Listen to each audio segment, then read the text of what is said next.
So good evening for everyone in Latin America and good morning for everyone in Asia, especially people in Japan.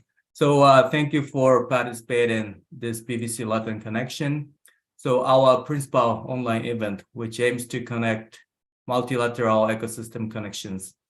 So we started a presidential event in Brazil back in 2018. And since then, we have organized several presidential and online events in many countries like Japan and Brazil, Peru, Colombia, Ecuador, various countries. So I'm Mitsuru, CEO of BVC. And well, we kind of started encounter positive kind of complicated issues. So our name started as a Brazil Venture Capital when we started, but as we grew our network and the regions that we work in the scope of Latin America in general, so our name has started creating some confusions. So, but on the other hand, when people got to know our name as a Brazil Venture Capital, it's easy to remember. So before starting the session, let me make a small announcement for everybody. Because after a long discussion, we finally made decisions to change our brand. So please take a look at this small presentation.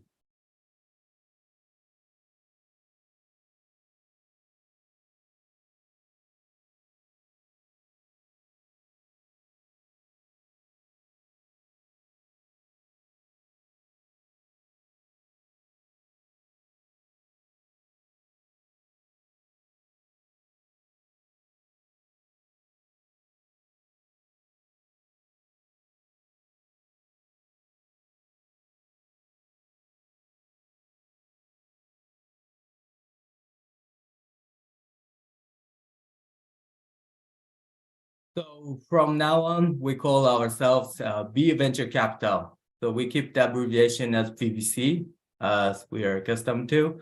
And we also renewed our website's URL to bventure.capital.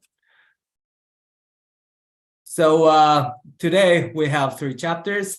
The first, my colleague Anna will update our recent activities in Latin America. Then we have several guest speakers from our portfolio startups to update their businesses.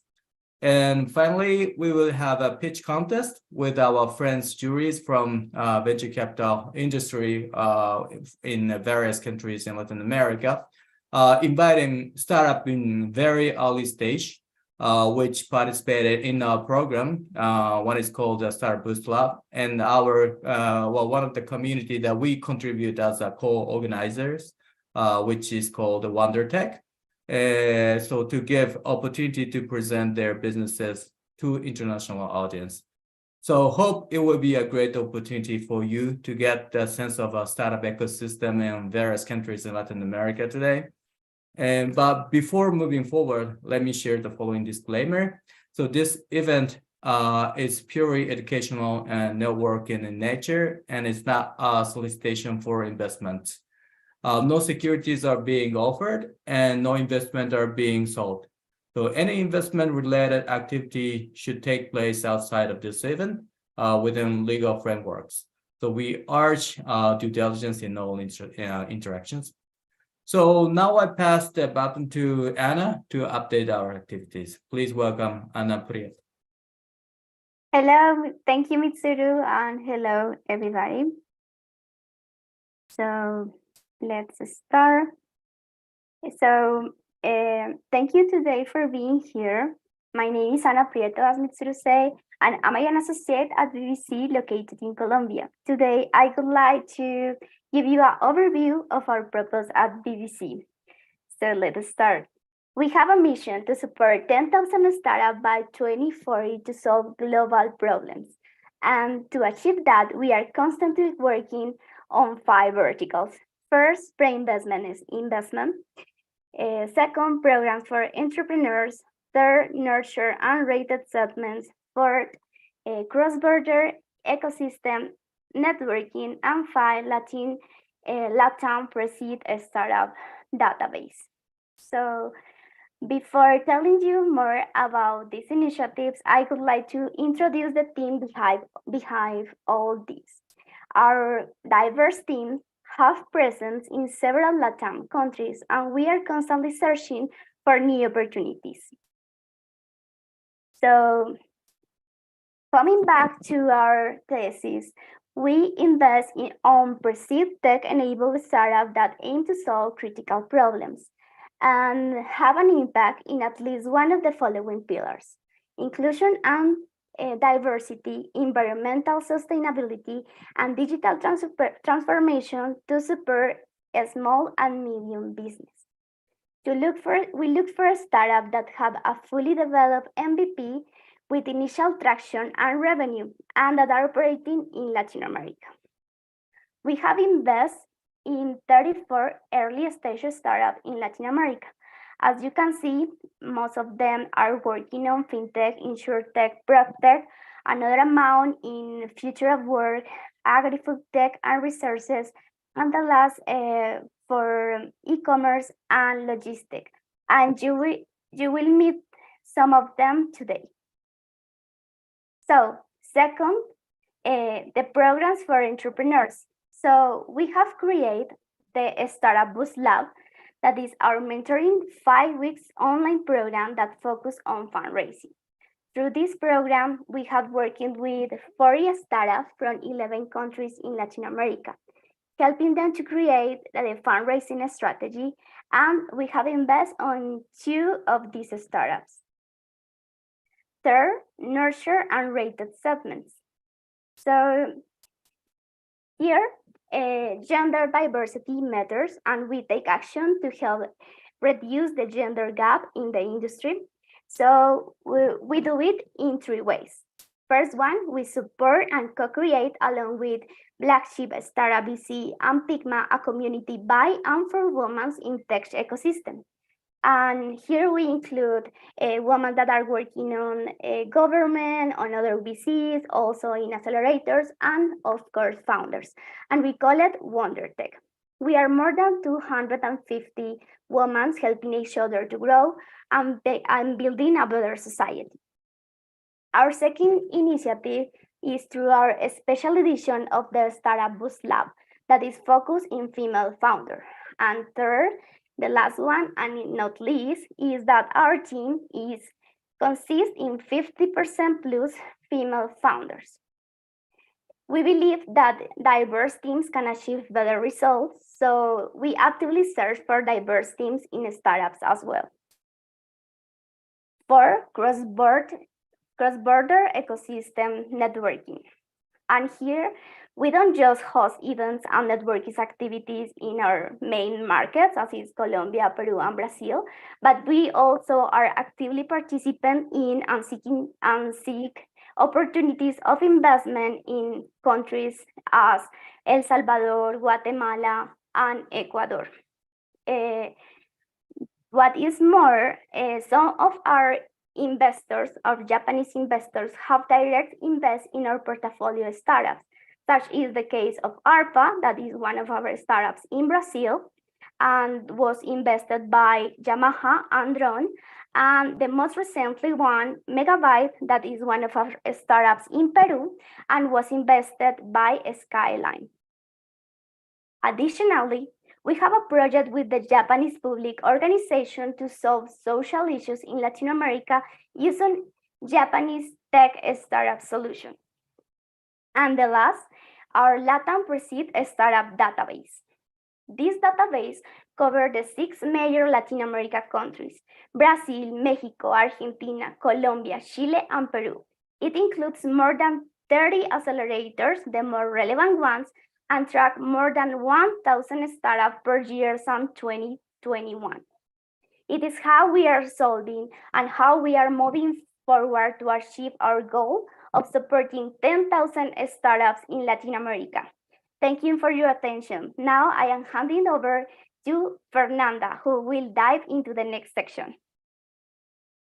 Thank you, Ana. So as part of today's event, we have a special segment dedicated to showcasing the accomplishments of 8 startups from our portfolio. Those startups have shown a lot of potential, and we're glad to provide them with this platform to share their activities with all of you. So this session is not a pitch competition. It's an opportunity for our portfolio companies to connect with you and hopefully inspire some collaboration and support as well. So the dynamic will be as follows. I will call on the founders, and each of them will have 4 minutes to share their screen and present their pitches. Once the 4 minutes are over, I will interrupt the presentation so we can respect everyone's time and move on to the next one.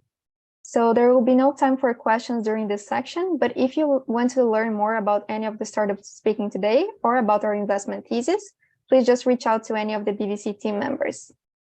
So before we start, I want to remind everyone that this event is educational and for networking purposes, and it's not a solicitation for investments.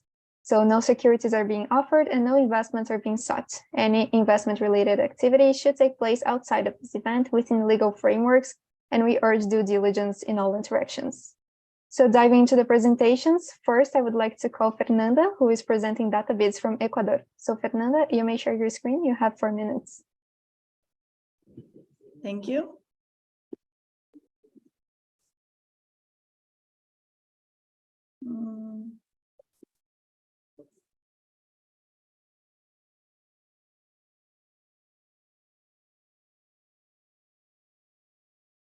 Okay, can you hear me? Yes, perfect.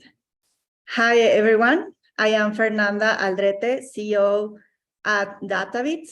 I want to start by saying that since our foundation in 2019, we have added important investment funds to our portfolio, including Brazil Venture Capital, because we share the same values and they are always willing to help us with new valuable connection for the growth of our business. So thank you so much for the invitation.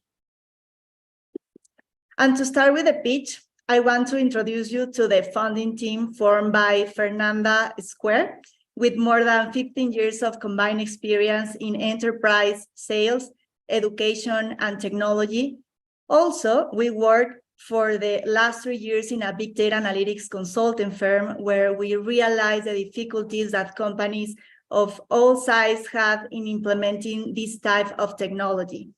In fact, 85% of these initiatives fail, not for a lack of technology, but lack of skills. And that's why we created Databits, an education platform specialized in data science and artificial intelligence that allows companies to obtain results from the first month. And how do we do it? We have an educational methodology based on solving practical cases by industry. Also, we assess the level of analytical skills and make recommendations. And we teach live and self-paced courses in data culture, data governance, data privacy, data analytics, and AI. Our distinctive factor is that we are a specialized platform focused on the B2B market. Databit seeks to become the leading company in specialized training for SMEs, where today no competitors are solving their short-term technical problems through education. Therefore, the huge market opportunity represents $3.80 million in Latin America.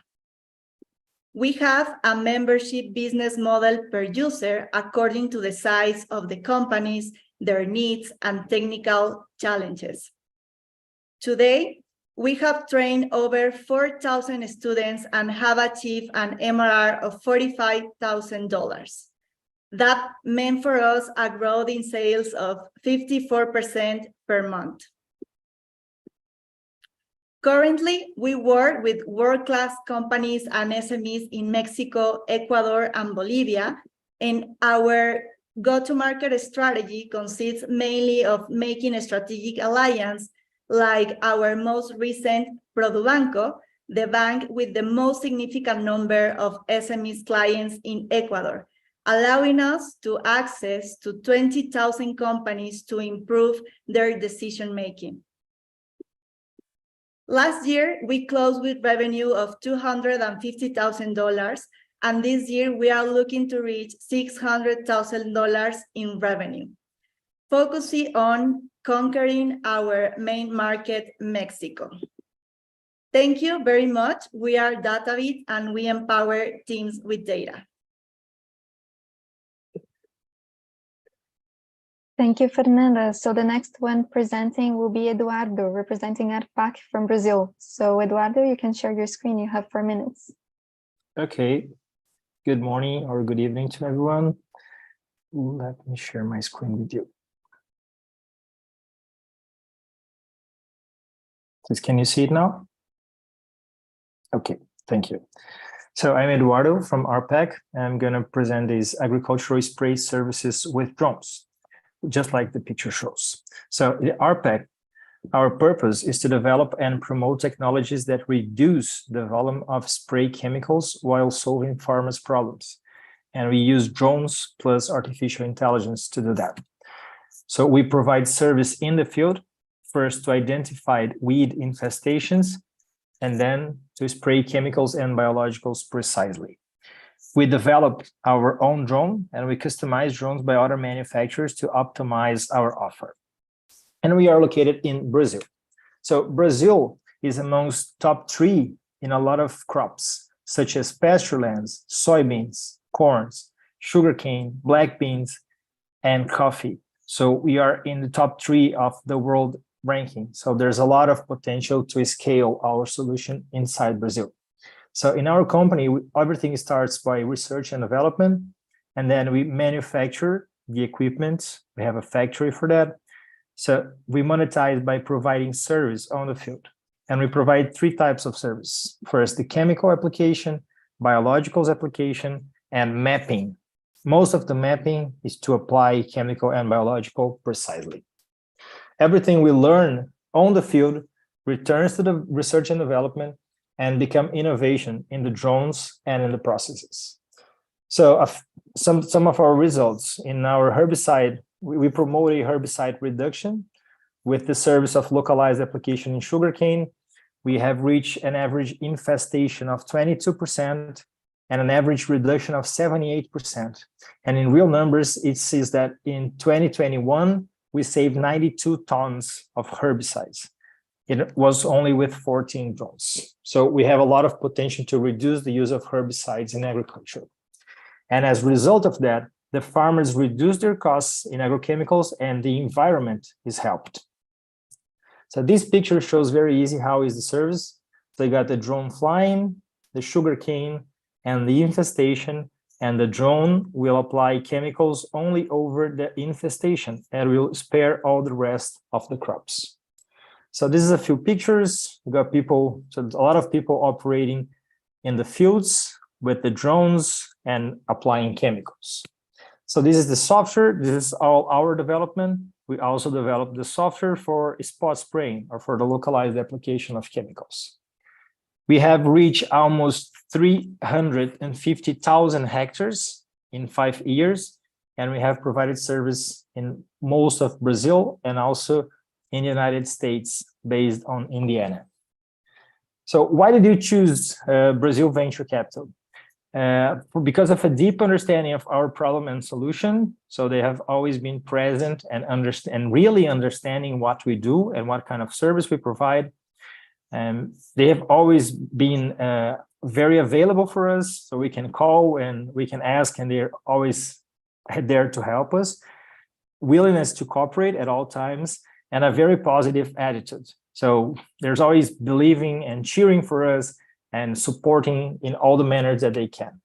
And in the near future, we are now looking for sustainable growth through positive unit economics, and we are also scaling up our operations in Brazil. So it's a pleasure talking to you, and I'm available for questions in the near future. Thanks a lot. Thank you for your presentation, Eduardo. It's really good to have you here with us. So afterwards, we will have Guido presenting Lara from Argentina. So Guido, you may share your screen. You have 4 minutes. Sure, thanks. Hi, everyone. Let me share my screen. So let me know when you can see the screen. Is that okay, right? Nice. So I'm Guido. I'm the CEO. I'm the co-founder of Lara AI. So just a quick summary on our team. It's me and Alan, the CTO. We both known each other since we were kids. I was one of the partners and the chief revenue officer at Hearens, which was a company that got acquired 2 years ago. So this is our second venture. And then I was the VP of LATAM from Innovate. That was the company that acquired our past venture. And Alan was one of the founding members and head of engineering of Trocafone, a Brazilian startup that achieved more than $50 million in annual revenue. And we have a bunch of investors, among them one of the best, which is Brazil Venture Capital. So basically, before starting and telling what do we do, why it's the why now. So first of all, we saw how the COVID accelerated the adoption of hybrid and remote workforces, and companies had to redesign how they work and how to connect with their own employees because they started working separately. Then we are seeing right now that we have more inbounds than ever because companies are actively looking for AI-enabled HR automation tools, right? And finally, companies are starting to focus on well-being because of the mental health crisis and a bunch of things. This became a priority. So basically, Lara shares real-time people experience analytics to the HR and the managers, and also has an intelligent automation of HR things through an AI personal assistant for employees. So basically, as I just said, Lara is the employee's AI personal assistant that has a suite of modules called Experience, Helpdesk, and Communication. And those modules interact with employees through those conversational interfaces such as Teams, Slack, WhatsApp, and also is integrated with the HR tech stack of the companies, which are a bunch of different companies. So we are kind of an octopus connected to all of the HR platforms. So the experience in the experience module, Lara has frequent conversation with employees and shares real-time analytics on employee experiences. On the helpdesk module, we can answer requests or questions from employees within seconds in different factories, stores, or locations. And on the communication module, we share automatic and personalized messages to all of the employees. So just a quick summary of the main problems that our customers have. There is a huge employee HR radio. So the HR says, I would love to speak with every single employee at this company, but I don't have the time or the scale. And this is an issue because of the second thing, which is the employee experience blind spot. Companies have a lack of real-time visibility on how their employees are doing, right? And also, at the third point, the interactions got complicated. It's super difficult to interact with all of your employees in different places, right? So this is causing that an employee is disengaged with this mark here and increases the attrition and reduces productivity or the efficiency of the company. So basically, Lara has frequent and hyper-personalized conversations with all of these employees. He gathers insightful information about their experiences and generates real-time alerts and people analytics for the HR teams and the managers. Then we also can answer questions within seconds to all of the employees, also through Lara, through Slack or Teams.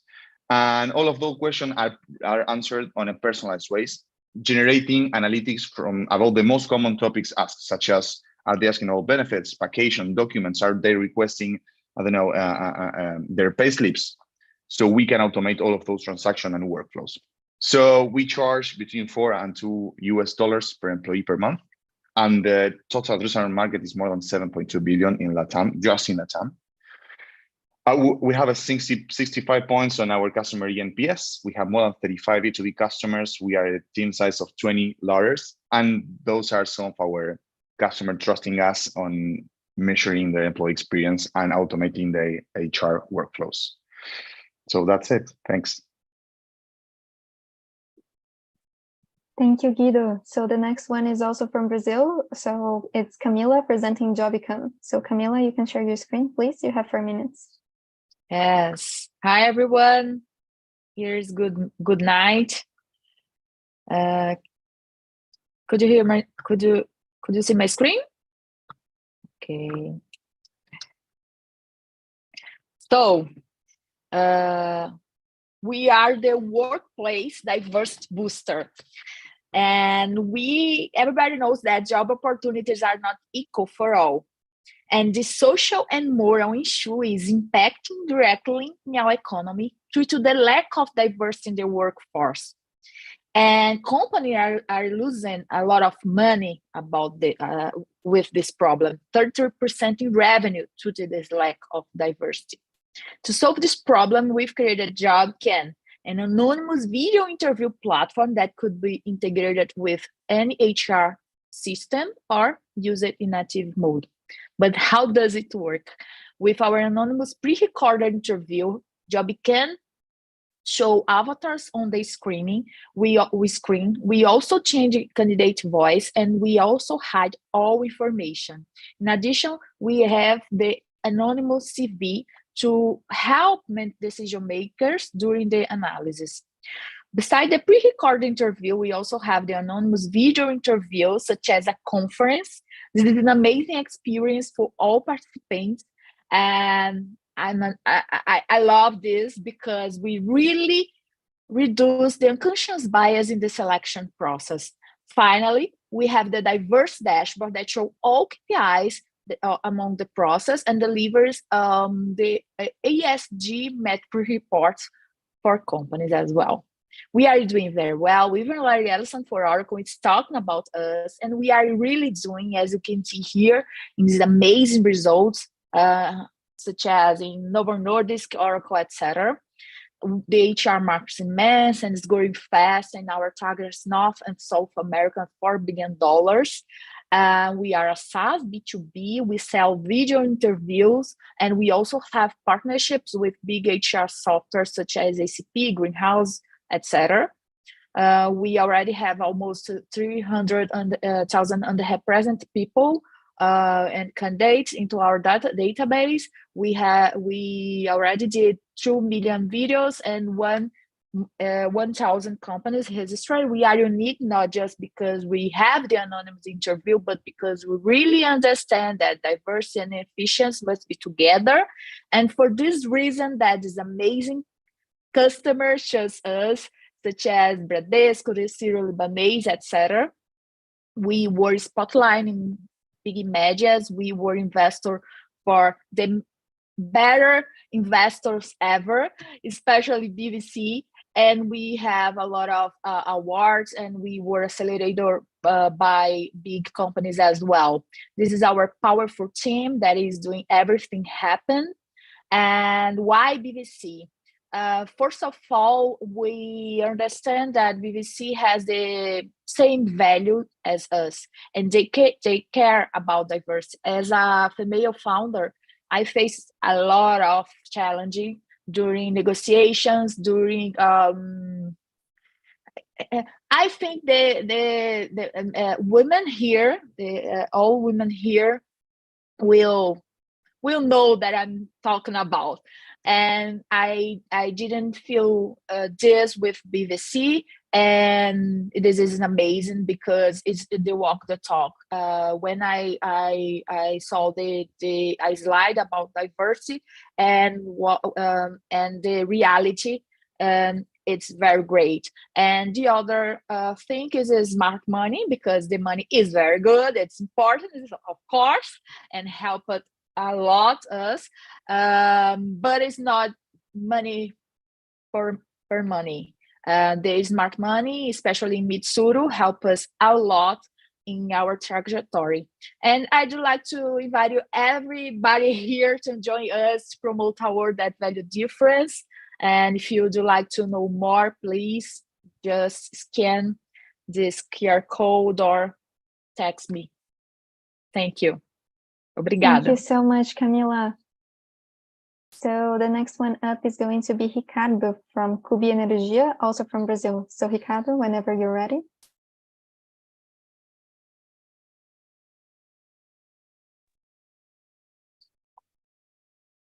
Hello, everyone. Are you hearing me? Yeah, so let's go. So I'm Ricardo Diaz, founder and CEO of Cubi Energia. And I'm here today to present to you guys Cubi, and our company is specialized in providing solutions to businesses facing the challenges of managing energy costs. So if you imagine, currently there are more than 100,000 facilities in Brazil receiving an energy bill way above 40,000 reais per month. So these organizations are currently experiencing significant financial losses, averaging around 2,000 reais per month per facility. So we take care of their data so they can work on their businesses. And recognizing this problem, Cubi has developed a web-based platform that addresses these challenges like head on. Our platform automatically collects billing information from every single utility company across Brazil, ensuring comprehensive coverage within Brazil. And additionally, we integrate real-time metering data collection, allowing to up to the minute insights and analysis in Brazil and in industrial facilities. So by utilizing our solution, our customers gain the ability to automate tasks, significantly reducing their manual effort for that. And they can also identify valuable energy savings opportunities that might be otherwise gone unnoticed by them. And another point for our customers is that our platform serves as a meeting ground for connecting businesses with suppliers who are dedicated to implement real energy saving projects. So we are connecting them right now and monetizing that. And lastly, our customers can also visualize and report their results in a clearer and concise manner. This is enhancing their understanding and communication of their own results on energy efficiency ground. Sorry, Ricardo. I think we are not seeing your screen. I don't know, maybe there may be really? something going on. Yeah. Just a sec.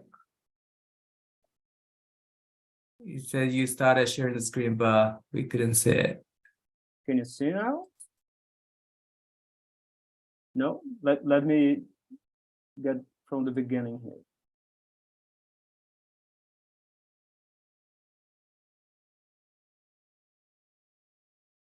How about now?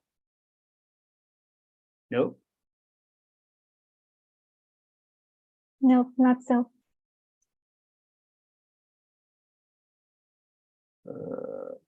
Fernanda, maybe you can share it. Do you have the presentation? I don't. Oh, If anyone now on the about BVC now? team has.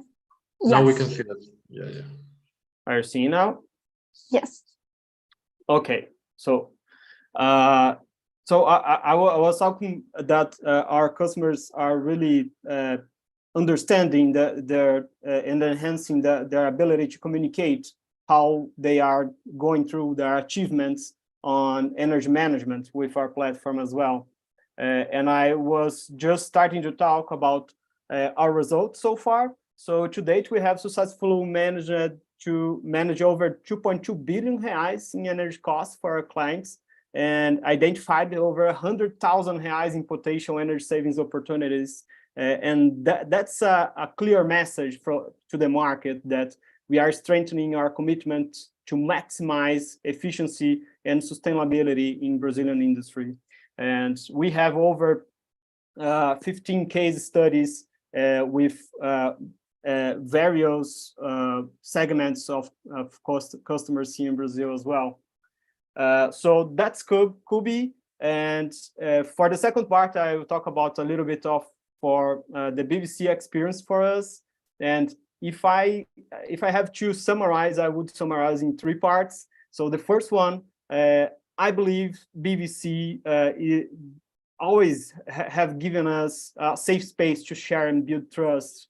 Really, we feel safe to share our challenges, our problems, and sometimes our achievements with BVC. And BVC has been always open to face the challenges and get the achievements with us.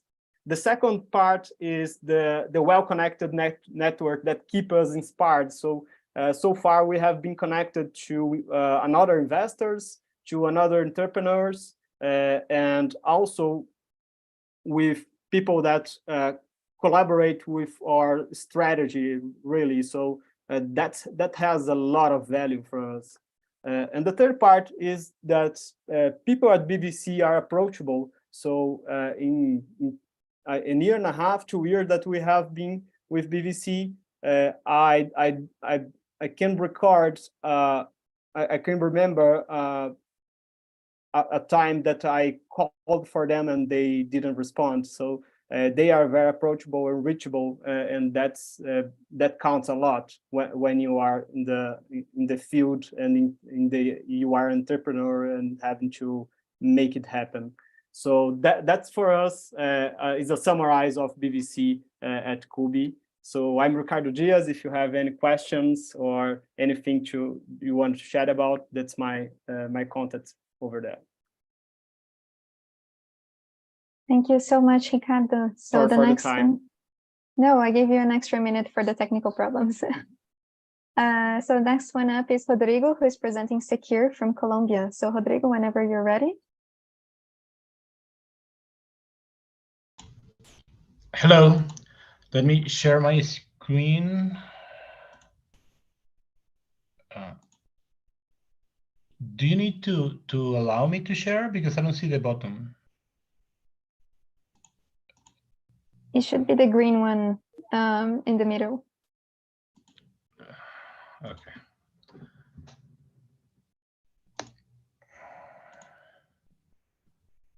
Okay. So, okay, there you go. Can you see my screen now? Can you hear me well? Yes. Okay, thank you. So first of all, I wanted to say why we joined Brazil Venture Capital as one of our investors in Secure, and it was because they were really founder friendly, and the due diligence process with them was really transparent for us, and they make it like really comfortable, and fundraising is hard for founders, and with them we find like a safe space. And also from the moment they join our team, they have been really hands-on, helping us to solve issues and sharing their network, introducing us to other investors, and that we're really happy to have them as a team member in Secure. And now let me talk a little bit about Secure and how we're closing the insurance gap in Latin America. One of the problems, and just for context, that Latin America has is that in Latin America, insurance has one of the lowest penetration from all over the world. And one of the issues is distribution. And we believe that digital distribution, changing how insurance is sold, we can help to solve this problem of distribution. Because right now, insurance companies haven't been able to capitalize on digital distribution opportunities thanks to technology. First of all, because they have limited IT capacity, the legacy system that they have don't allow them to scale or create digital products, and the current digital experience are really awful because they are not integrated, they are incomplete, and they result in really low conversion. And that is why we create Secure as a technology that sits on top of the core systems that the insurance have, and allow them to create digital products, augmented IT internal capacity, and created an easy way to integrate not only to digital distribution channels, but to third-party services. And we create a one-click buying experience. What we have done until now is that we have a track record of success in LATAM. We have sold about 20K insurance premiums in the past years and a half. We have developed distribution channels from different verticals, from fintechs, marketplaces, and HR techs. And our infrastructure is being used by insurance companies, broker, and insurtech companies. We have insurance products from different coverage, from life, A&H, and auto insurance. We have an operation in Colombia and in Peru. And why now? It's because we believe that we can democratize insurance distribution by enabling digital capacities that allow different insurance distribution channels to sell insurance to their customers, getting and helping insurance companies to get to a new and distribution channel, augmenting the penetration of insurance distribution. And also with embedded insurance and open insurance, we believe that we can increase the size of the insurance penetration in Latin America. This is something that is happening in other parts of the world. insurance distribution through digital channels are popping up in different parts of the world, and we want to join this movement. Our business model, we are a SaaS model with a setup fee and a transactional fee. So we make money for every insurance policy that is sold through our ecosystem. This is the team that has been with us and making this possible. We have more than 40 years of insurance and tech experience. And this is where we want to go next. This is something that we have created the validation and recognition that our company have received in the past months. And thank you so much for hearing me. Thank you so much for the presentation, Rodrigo. Next one up, we also have Rodrigo, but from Conta Simples from Brazil. So whenever you're ready. Hey, I'm here. Happy to share more about Conta Simples, about me. I'm going to share my screen. I didn't have time. I already apologize, Mitsuru, to prepare this in English, but I have some material to share. I'm the co-founder and CEO. We're three co-founders, me, Fernando, and Ricardo. Conta Simples, we started as a digital bank account for Brazilian SMBs, and we expanded the model to offer a corporate cards platform with expense management and with the banking and the checking account behind of it. So these are the main three products that we offer. In the corporate cards, we do know that this is one of the first problems as an entrepreneur and starting a company to have access to corporate cards, and most of the time we see entrepreneurs spending and using their individual cards, their own personal cards, and this becomes a problem once the startups start scaling. And with Conta Simples, we can offer multiple corporate cards, physical and virtual, without costs, in very simple process. This is accepted globally. And we offer also some benefits that is with the cards that we put in our clients' hands. But the biggest value that we generate is through our expense management software, where we can give control, visibility, decentralization, integration, and creating a process where the companies and the finance managers and entrepreneurs can scale the expenses, having all the controls and having clear visibility where and which department the company is spending the money. And this is very important because once the company start to scaling very fast, we do know that this can become a big problem. And what we believe here is mixing the world of fintech and the world of SaaS and software. As a fintech, it's much easier to penetrate and to grow the company. The traction is easier, the cost of acquisition and the time to implement is faster, and compared to a SaaS model. And when you look at the SaaS model, we can have more forecast previsibility, we can have more retention, engagement, more opportunities to the cross-sell and to the upsell. And by combining these two words of fintech and software, we have a very strong power and where we can generate a high value to our customers. At the same time, we can generate a high value to the company and as a business model. And looking in some companies where companies could find this mix between fintech and software, we understood this can give a powerful business model and very scalable with all the benefits of traction and retention, engagement, and also the economics of a software company. Here are some numbers that we have. We have more than 25,000 active companies in Brazil. In around 3 years, we multiply our total transactional volume by more than 130x, in our deposits in almost 80x, and in clients in the same proportion. So these are some numbers that we could achieve. This is a business model that has been proven out globally. One of our benchmarks is, of course, Brex and Rank in the United States, where they are valued in Brex in $12 billion, Rank in $8 billion. Div was acquired by Bill.com for $2.5 billion. And we have so many others around globally that we could put in an example. And looking in our market, we have only 0.3% of the market share, but we have a whole market that you capture. And to conclude, I would say that why BVC, Mitsuru and Brazil Venture Capital, or the time that we got the investment, were one of the first investors to believe in our vision, in our idea, and they were very founder friendly since day one and helped us a lot, with especially in the initial of the journey, with the strategy, KPIs, and structuring all the vision of the company. So that's why we choose BVC and is one of our best investors here. Thank you. Thank you so much, Rodrigo. So the last one to present in this section will be Frederico, representing Dora from Colombia. So whenever you want to share, Frederico. Good evening, everyone.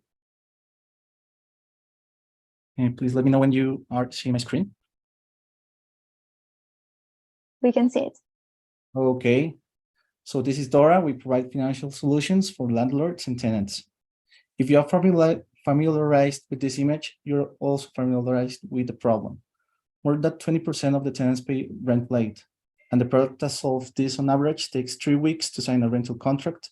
And if the tenant is on default, the money is reimbursed 45 days later.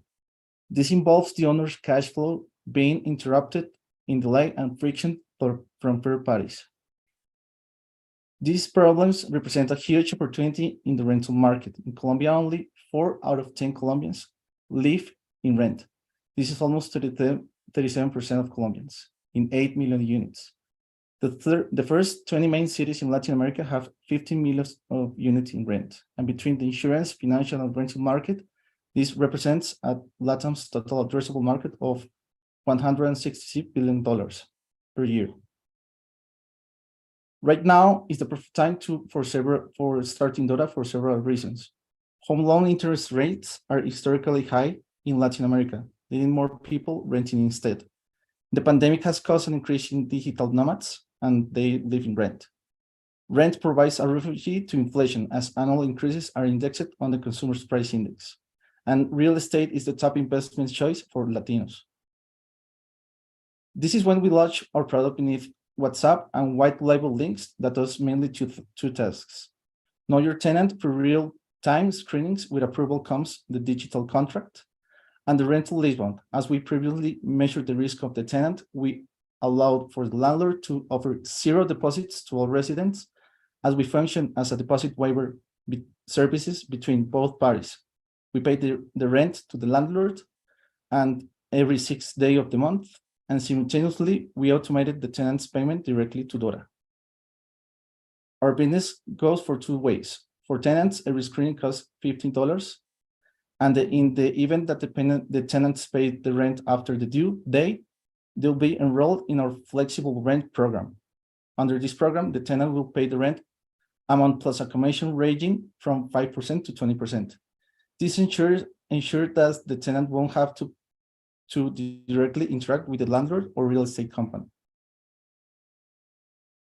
For the landlords, we offer a 4% discount, and small real estate companies that pay the rent upfront every 6th day of the month.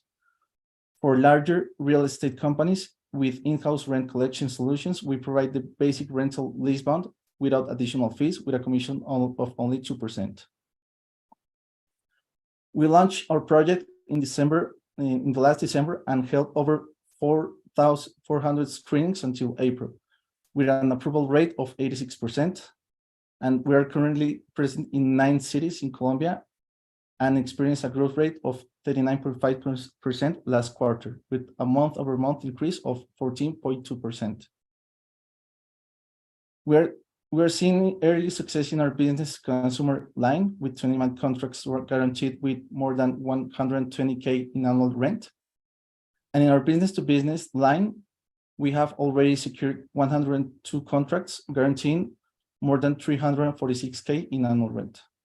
Overall, we are already generating 1,000K monthly between both lines and experiencing exponential growth. At Dora, we strive to connect with the entire rental ecosystem. This is why we have developed the first screening API that is already up and running in CRMs, marketplaces, software as a services, and real estate units. We also integrated Dora with complementary insurances products to create a super guarantee. Dora Dorales is one of our most ambitious projects, which integrates ChatGPT to WhatsApp, allowing real estate professionals to solve doubts about concerns about rental contracts, taking account the lens of the laws of every country, and it also includes a property searcher that connects new rental leads to potential tenants. And finally, we offer banking as a service cash in and cash outs for rents on autopilot, making the process seamless for our clients. Our business model has been successfully in other markets, as evidentially by referrals in Brazil, Mexico, and Colombia. Quintanduar is a successful unicorn in rental in Brazil, and in rental advances, we have Adelante in Mexico. Flexible rent payment option provides by Jetty, a streamlined tenant onboarding and screening process for Lemonade, a unique tenant scoring for Neighborly. We also have Morada Uno last year with participation in Y Combinator, and in Colombia, our main competitor is the bootstrapped Fianli. We are proud to introduce you our Avengers team with a combined experience of over 15 years in the insurance and real estate industries, as well as significant involvement in startup acceleration programs. Federico, I'm really sorry to interrupt you, but your time is over, so we'll have to interrupt you. But thank you for your presentation. It's a pleasure to have you here with us. And with this pitch, we wrap up this section of the event. And I want to thank all of the founders who spoke here today. We're thrilled to have all of you here, and we look forward to seeing what you guys will do in the future. So a reminder that if you want to talk to any of those startups or know more about our thesis, just contact any of our BVC team members. So now we will have a 3-minute break, and afterwards we will resume with our pitch competition from our other programs. So thank you so much to everyone. We'll see you in a bit.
Okay, please everyone, our time for break are finished. So now it's time for our competition. Hello everyone, I'm Isabella. I'm associate in BVC here in Brazil. And it's my pleasure to welcome you all to our startup pitch competition. We have 7 amazing startups that have participated in our Startup Boost Lab program and also in WonderTech, who will be presenting their businesses ideas in front of our esteemed panel of 6 judges. So our judges, please, thank you so much for being here. Our judges are Rodrigo Vilauta from Caricaco, Elizabeth Acuna from AVP, Felipe Garcia from WOW, Luis Narro from Ayala, Lucia Montalvo from Salcantay, and Viviane Hadiuki from Investec. Thank you so much. And each startup will have 4 minutes to deliver their pitch, followed by a questions and answer and comments, very quick, about 2 minutes, session with the judges, 2 minutes for questions and comments, and 2 minutes for answers, okay? Each startup will answer 1 question. After this, the judges will vote on which startup they believe is the best and most promising. We are proud, again, to have you such successful and knowledgeable judges on our panel, and we can't wait to see the innovative ideas that the startups will present. This is an opportunity for these entrepreneurs to showcase their products and services, network with industry professionals, and potentially win mentorship opportunities. I'd like to emphasize that this event is solely focused on education and networking, and it should not be considered as a request for investment. There are no securities being presented or any intention to seek investments. If you are interested in investment opportunities, please engage in such activities outside of this event, following the appropriate legal procedures. We strongly encourage you to exercise caution and truly research any interactions related to investments. Without further ado, let's begin the competition and see who will come out on top as the best startup of the day. Thank you for being here, and we hope you enjoy the pitches. So please, we welcome our first startup, Super Fruity. Hello. Hello, you have 4 minutes. You see now? See me? Yes. Okay. Hello, everyone. My name is Germán Cardona. I'm CEO and co-founder of Super Fruity. The first thing I want to say is English is not one of my strongest skills, so be easy with me, please. And go. Super Fruity. What is Super Fruity? We connect farmers with business owners through technology so they can save time, money, and work. Simple as that. There are 2 big problems that we are working on. The first one is customer journey. This is Maria, the owner of a neighborhood store, has to get up 3 a.m., take a taxi, go to the marketplace to buy goods, and she has to pay for a vehicle to transport the goods and a person to load it. This costs her something like $400 and more than 100 hours each month. That's a huge spend in money and time. There are another problem, the farmer's tragedy. Mr. Juan, an avocado farmer, has to sell his product in his town to an intermediary who will then sell it to another intermediary who will sell it to the marketplace where Maria shops. That causes that Mr. Juan received 40% less than what Maria paid for the product. This is a huge problem. How do we solution this problem? First, we develop a mobile app where business owners can easily and quickly shop, getting everything they need. A logistics system capable of making deliveries in record time. And I mean it, record time. We are far faster than anyone else. And of course, use of technology to improve the communication and information. In this market where no data, now it's data. Data exists now. The market is huge. LATAM 88 billion is a very big market. And the market is completely fragmented and no competitor has more than 0.1% of the market. That's truly interesting. But there are competitors? Sure, they are. Fruana is one of them, and the local marketplaces where the people actually shop, where the business actually shop right now, it's another one. But we are quite different because we have focused in a single category that allow us to have more products in our portfolio, lower prices, and lower delivery times. And also, we let our customers to choose size and choose readiness in their products, and of course, technology advantage. The business model is quite simple. We buy some price, we sell a little higher. The average gross margin is 17%. We don't have inventory, we buy on demand, and the margins increase proportionally with the sales. Look at the graphic. We started with a margin about 10%, but we eliminated intermediaries, and now we are about 17%. And it will increase in the future. Traction. What do we do in this time? We accomplished $2 million in sales, more than 1,000 customers served, and more than 20,000 orders delivered to the date. Now we have some other customers, bigger enough, not like the business owner small, but more big.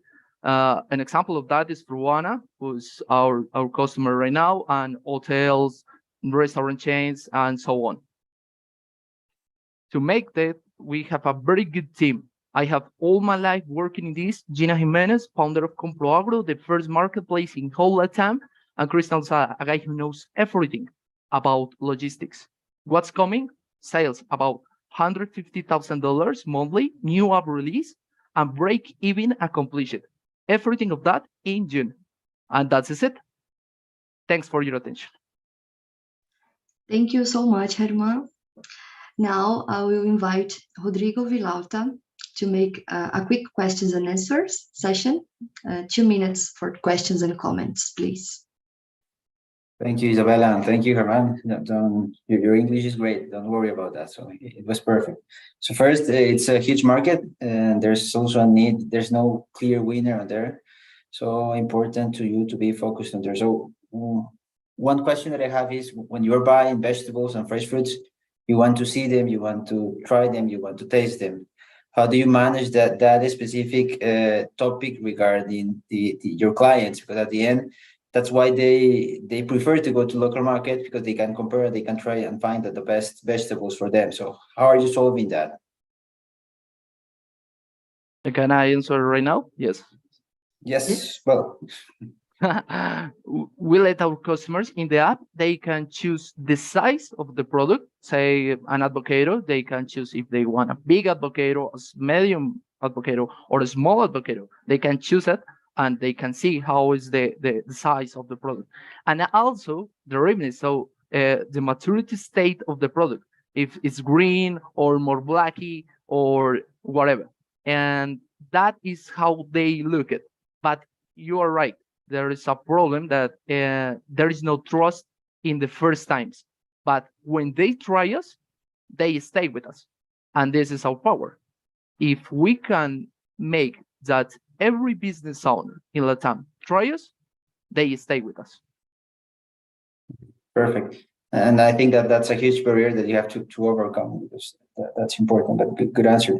Now, regarding, you mentioned that there's no inventory and that you're buying on demand. So that's great, but it also is complex when you're scaling up. So how has been your experience when you start growing each month and you need to find for new farmers in order to deliver and accomplish your delivery time to each of your clients?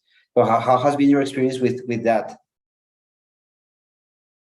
It's one of the hardest things, hard question, you know. What we do right now, it's because it's simpler and it's easier. We actually don't eliminate all intermediaries right now. We have to scale and eliminate one by one. So the thing is, now it's simple, but you're right. This is a problem to scale. But when we scale, also the margin scales. When the margin scales, we can leave us to have a little inventory and try to don't be messy with that. Okay, here's something to work out. And my last question is out of curiosity. So you mentioned that Fruana is a competitor, but also is a client. What's that relation with them? They are clients. They buy us some products. We are very, very, very good buyers. We buy better than anyone. So we have a very good prices, and it's good prices for Fruana too. So they buy from us actually lemons and pineapples. So it's this relationship, but I really don't know founders, or I don't know these people. We are just a supplier more. Okay, okay. Okay, thank you so much. Our time is up. So I invite the next speaker. The next speaker is Sebastian from Magic Fruit. Please welcome. You have 4 minutes.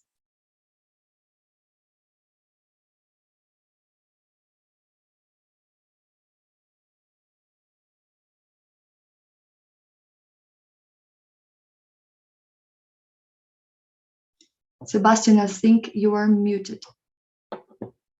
Hi, nice to meet you, everyone. Can you hear me now? Yes. Excellent. Please tell me if you are seeing my presentation.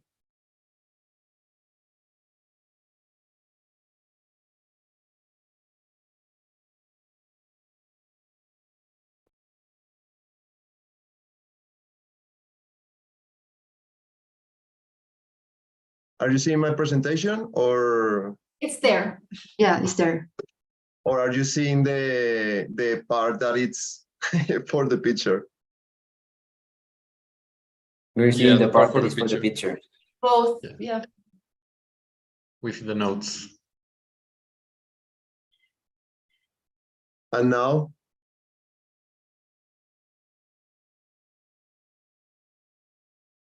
Yes, now we see the presentation. Excellent. Hi, I'm Sebastian Linares. We're exporters of exotic fruits to Asia and Europe. I would like to tell you a story, a complementary story. Many producers spend like 30 years in a business of fruit production before they can be able to access to the international market through an exporter or by themselves. And many go through generations without being able to find any buyer for export, even when they have the top quality of the products. In the national market, they often do not, they don't recognize the real value of the fruit, so they pay really low prices. And it's a lot of intermediary people. But there is a reason for that, and it's lack of communication. In many cases, these persons take the fruit, sell the fruit from the agriculturist and of the farmer, and then they pay the fruit to the producer. So the entire risk is in the producer. For this reason, we developed a methodology and a digital tool that can allow producers to find new buyers. They can be able to schedule the sale of their crops with better prices. And this system, we also act there as a buyer. So they can sell to other people or to us, whenever they want. But if they are selling us, they can access to technical assistance for better production and increase the quality of the production of the products. And we have a verified sales system, so it can be legally safe for them to sell the products.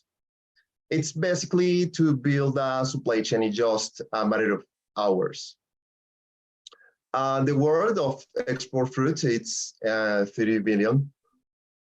I'm going to show you this market, really fast. It's 100 billion US dollar of export of just fruits around the world, and it's growing like 5% per year. Colombia is growing 20% per year, its exports value. And the main market is European Union, but we are focused on the South Asia and Middle East because those markets, it's new market for Colombia. So we are growing there like 50% per year. It's really fast. And they are not just buying more from Colombia, but they are preferring the product from Colombia because one thing is saying Colombia is growing 20% per year, and other thing is saying that Colombia is growing 8% share of market per year, or 48 share of market per year.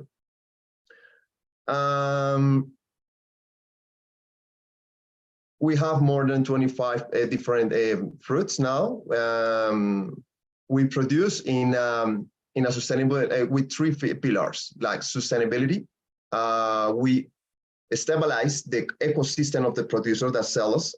Then we manage to have fair prices because we program the sales. It's not like we find the product when the people ask. No, we program what they are going to sell. So we allow the producer to find the business of the fruit a way to build a future for the families, because we work, most of the people that we supply us is victim from the armed conflict. So we can't like, no, today we're not going to buy, tomorrow maybe. No, we program the sale of the entire year. We program the incomes of the entire year so they can feel safe. They can pay the university of their children. They can pay the school of the children. They can have vacation. They can know the packing house. We are certifying the products. Maybe if you have a question about this is one of the producer community in Huila. He's a physalis producer, organic physalis producer. This is the first packing house that gave me the opportunity to export to South Asia. This is my first pallet. It wasn't even complete, but it was with love. It had pitaya. We started like the picture of the left. Then we started to tell stories in the international market. So that's the reason we can enter easily to international market. We work together with the government. We helped to open the Mango protocol to export to European Union. Actually, we started that.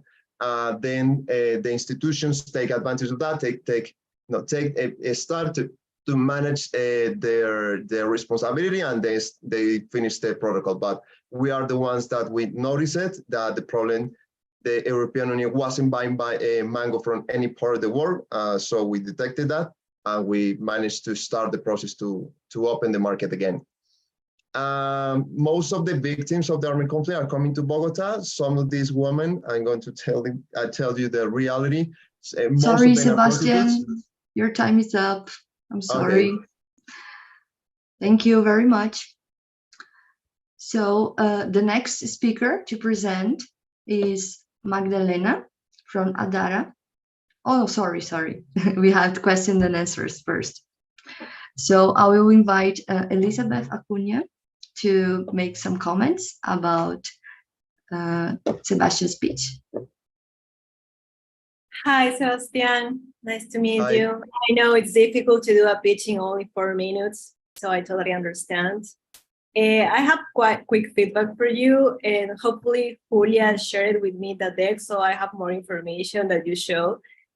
So some ideas for you is like to have some numbers in monthly numbers or quarterly numbers, so I can understand how the business is now and how it's growing.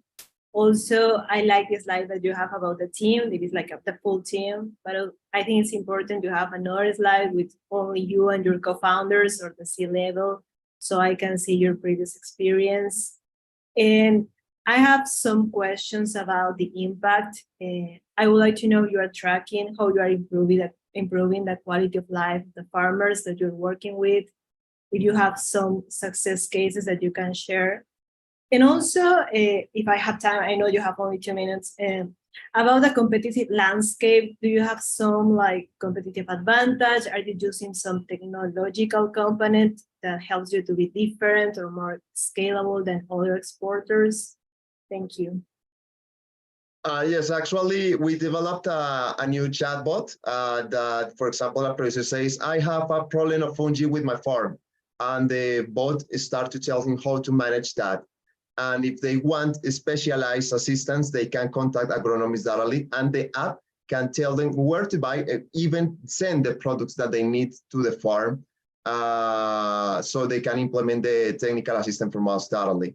So it's like a marketplace, but it's a smart marketplace. And it's really easy to use because we try a lot of apps, but the producer, they have a curve of learning really high. So the best way is just a chatbot. And this chatbot can also be by voice. They can speak with the robot, and they are not going to notice it's a robot. So that is the technological component that we have. This is our secret tool. Almost No one knows what, but if you're a supplier or a buyer, you are going to hear about it. And how we work with the producer, we invest in the farms. For example, this farm, it's a Physalis farm. They are not part of our community, but they are going to be. But for example, we improve their productivity of the producer, and then we start to pay better for them. So we can increase the incomes like from 10 million Colombian pesos to 70 million Colombian pesos per year.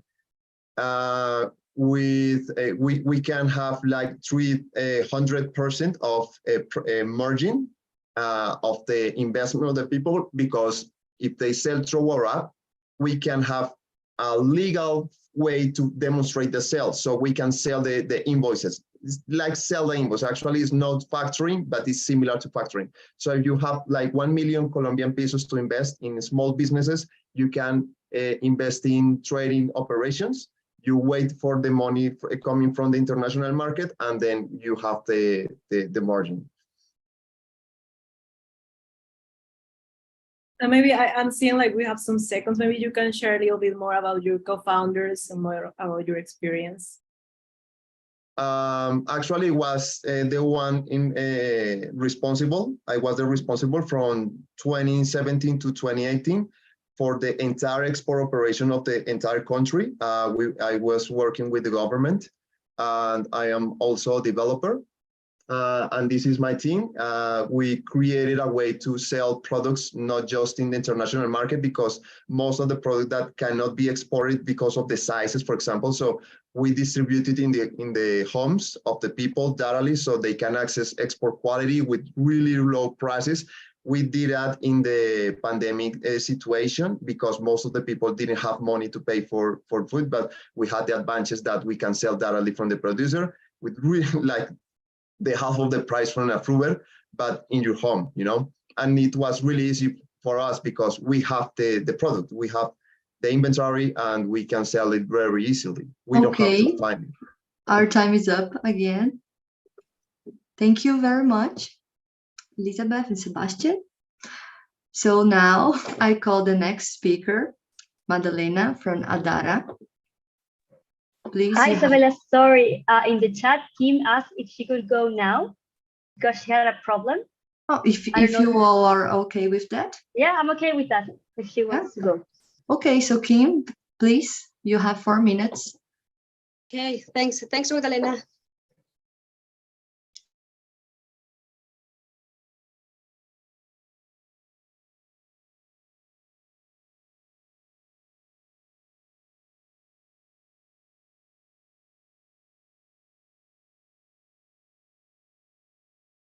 Can you see? Yes, go ahead. Okay, thanks. Okay, my name is Kim Maturana, and I'm the founder and CEO of AppGirl, the only mobility app addressing gender perspective. App was born with the firm purpose of provide safe and trustworthy transportation for women, support the great gender gap in mobility of care, and empower women in a masculine field. This can relate to all families. If you want to move, drive, or move any member of your family, we have the same issue, the fear, feeling unsafe, and the real risk of being victims of any aggression, mainly of sexual connotation. This great pain was what inspired us creating AppGirl, and it's also what has made it endure. We're still here in the middle of an ecosystem crisis because we are solving a demanded need. AppGirl provides a solution to real and big problem that hurts. We have the most important and most difficult thing, the market. So we developed 2 apps that connect passengers and drivers exclusively for women, but it's not that simple like an Uber just for women. That's why we talk about a gender-focused app, because we had to incorporate this complexity of feminine mobility patterns. So we had to generate a new model with other verification system, specific functions, and even a new trip model that ended up changing the business model of industry. We provide a service focused on 3 pillars: gender-focused development, community, and loyalty by creating the app cycle with user benefits and incentive given by partners and a human company culture. And finally, a business model with a lighter cost structure given by recurring traveling model and collaborative strategy. With our MVP, we begin to understand this complexity of family mobility, finding an innovative model. We start to iterate, and Apple Match was born in hand with the mobility of care. 75% women in LATAM assume this role. This is mobility of children, seniors, ill, or disabled persons. Apple Match consists in programming recurring trips with a fixed destination driver, for example, every Monday of the month at 10 p.m. This model is highly required by moms and can also be applied to companies with many female employment that work of night shifts, such as in the health, tourism, and entertainment industry. It is a win-win model as the driver doesn't need to be out of the street seeking for the trips, managing her time and finance, and her passenger not only travels safely, but also ensures the arrival of a driver for her trips. In this journey, we have been supported by many accelerators, national and international organisms, and big brands. We have also been recognized in the world ranking as one of the top 5 companies that impulse feminine empowerment in ride-hailing industry. Last year, I was distinguished as one of the 100 women leaders in Chile and one of the 200 faces with whom Chile is facing big global transitions. And also, I was being elected as president of Atiplan, a mobility platforms association next to Didi and Rappi as founding members. This is a very significant victory as it speaks to the validation of our idea, model, leadership, brand position, and social impact, of course. Our traction has been organic, and we have reached 3,000 drivers and 15,000 passengers registered in 2 regions of Chile. Note that Uber has only 5,000 drivers in the same area with millions of dollars invested. The ride-hailing market is large, and LATAM is one of the most where we share the same needs, pains, and conditions to be able to operate.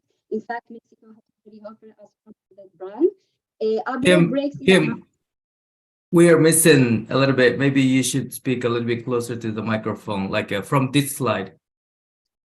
From this? Yes, please. Yeah. Okay.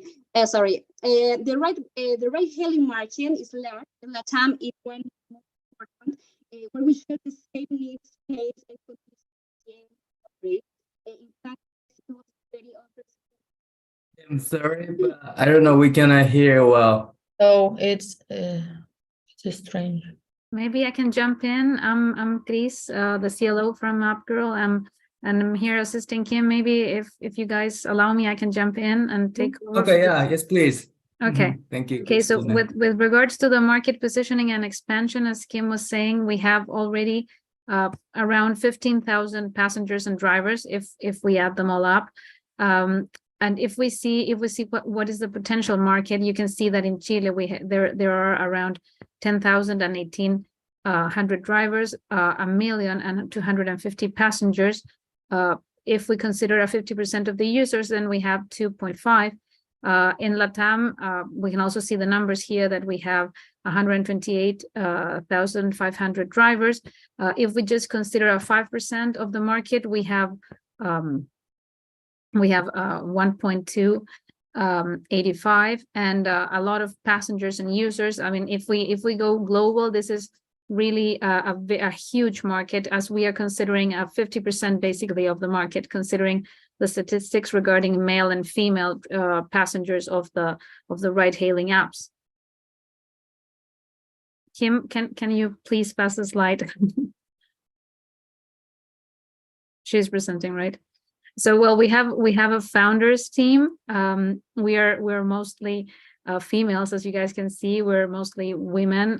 Kim founded this app during the pandemic. So we are a team that have already faced a pandemic, an economic crisis, a sanitary crisis. So with the resources that we have received by collaborating, we have really come this far. So imagine what we can do with more financing, and if we can push our model and bring it together and continue developing it.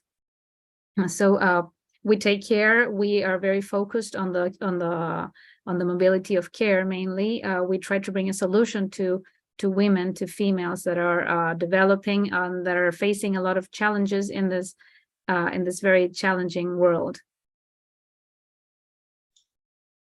Thank you so much, Christina and Kim also.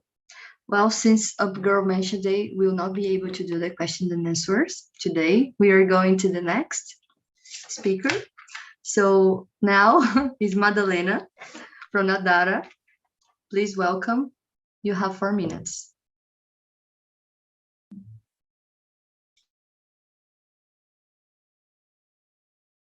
Hi, everyone. My name is Magdalena, and I'm here to present you Adara. The future of e-commerce is here.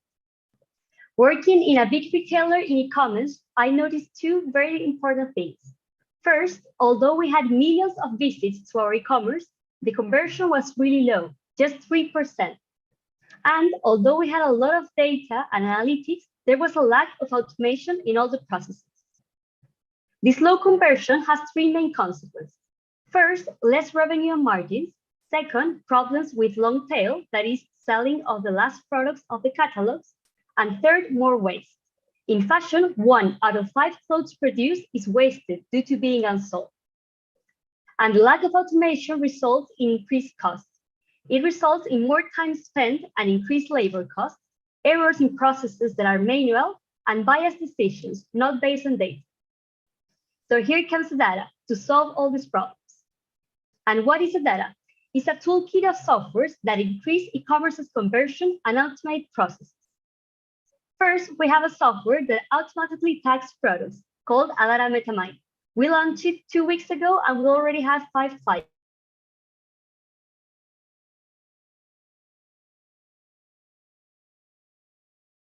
Them in different aspects, like type of sleeve, type of color, etc. And then the brands can have all these descriptions automatically. And the second software is a personalization software called Adara Smart Personalization that uses data from social networks and e-commerces, and through algorithms and AI creates a selection of products that is different for each user, and this increases conversion. Our business model is a SaaS.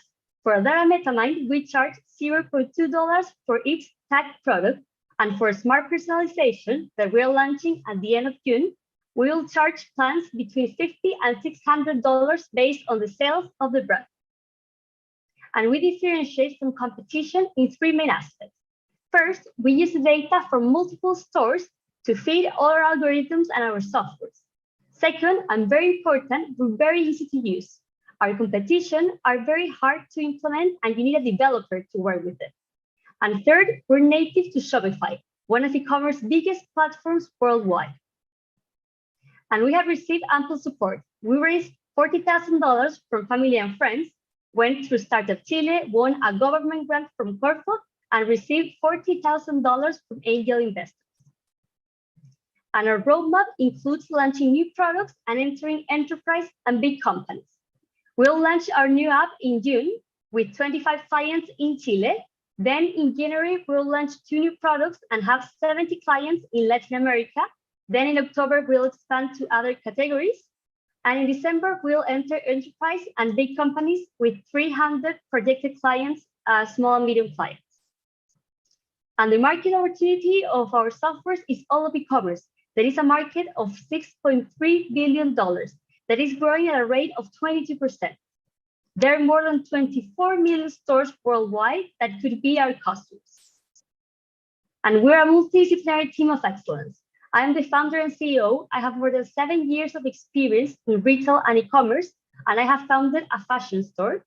We have a co-founder and CTO, Diego, that is an expert in Shopify, industrial engineer with a major in development.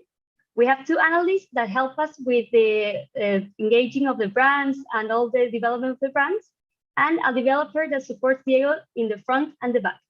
And we have a board that is Trinidad. She's an endeavor entrepreneur, and Rolando, renowned entrepreneur, winner of prizes like Entrepreneur of the Year of Ernst & Young. And finally, why us? We have validated that the problem for brands is real and they're willing to pay for our products. Our business model is highly scalable and we have an experienced and complementary team. I invite you to send me an email if you want to learn more about that. The future of e-commerce is here. Thank you. Thank you so much, Madalena. Congratulations. Now I invite our jury, Felipe Garcia, to make some comments. Thank you, Isabella. Thanks for the invitation. You guys hear me well? Okay, thank you. So Madalena, congratulations on your pitch. Very huge market, and I was surprised by your by how you address the problems you solve and how you solve it, the products. And I have some questions about it. Can you tell us about your use cases?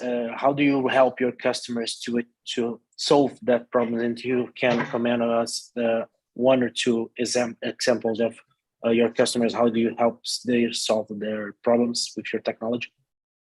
Yeah, sure. So I was telling my first software is Adara MetaMind, and how we help our customer is that today, when they want to upload their products to their Shopify store, fashion brands specifically, they have to manually tag all the products. And it takes like 5 minutes per product, and they have like 1,000 products. So what we do is they only have to download an app, pay like between $20 and $100, and they can automatically tag all their products. And this not only saves them time, but makes them appear first in Google, improving the SEO, because Google benefits the products in the e-commerces that are tagged. And finally, what we do also is we create, with the help of ChatGPT, the descriptions of the products. So also the brands will have the descriptions automatically based on the tags. And these are the 3 main benefits. And the next software, the personalization one, increases conversion. We did a demo where we saw conversion of approximately 6%. That is for 2 times the current conversion, that is 3%. So we know that this software will increase conversion and also improve customer experience. Thank you. Very good answer. Thank you very much. And the second question is, how about your customer acquisition strategies? How do you going to sell your product, and what's your strategies on that? Yeah, what we do is we classify the brands in 3 tiers. The small brands that sell like 100,000, something like that, and have like 1,000 SKU, the medium ones, and the big brands and enterprise. We're now targeting the small brands as we finish developing all our softwares, and we have a database of 400 brands in Chile that have Shopify and fashion stores. And we have an automated process through HubSpot where we send them emails, personalized emails with an example of how the products will be tagged. And then after 2 emails, if they don't reply, we have 2 analysts that call them. At first, we thought calling wouldn't be much use, but we have found that approximately 50% of the people we call end up buying our app out of the 5 we already have. So it has been a great strategy, but of course, what we want to do is we want to make it automatically. So what we're doing is we're investing in Shopify. So you can appear first in the Shopify App Store and also in Google Ads to redirect traffic to our webpage. And also finally in Instagram, that we have 30,000 followers, and we're starting to do posts to promote our products.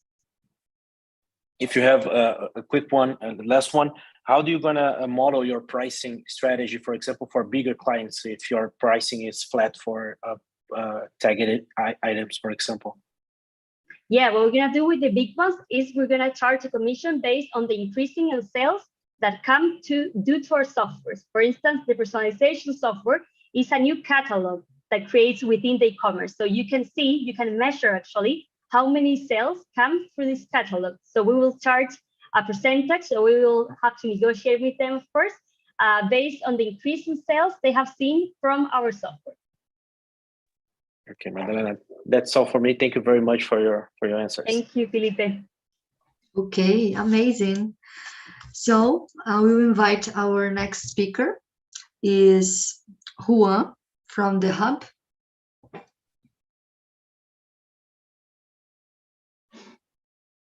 Hi guys. Hello, we are hearing you. You can start. Sorry. Now you can see my screen.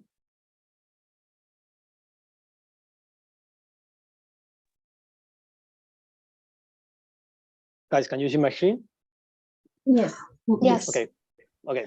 Hi, my name is Juan José Aguilar, and I'd like to introduce you to the Hub, an intelligence, omnichannel, customer-centric, and data-driven fulfillment service that is revolutionizing the e-commerce logistics for small and medium companies. According to Pricewaterhouse Consulting, up to 70% of the operations cost of an e-commerce are related to order management and logistics. Also, 68% of CEOs feels that this process is not aligned with your business strategies. In practice, only 1% of companies consider fulfillment in their business strategies. And that's become a problem when it comes to get more sales. E-commerce spent a lot of time and money managing orders. They have to go to different platforms to see their orders and also have to split their inventories. No mention the large amount of rework by errors that distract from their main objective, thinking about their sales, their products, and most important, their clients.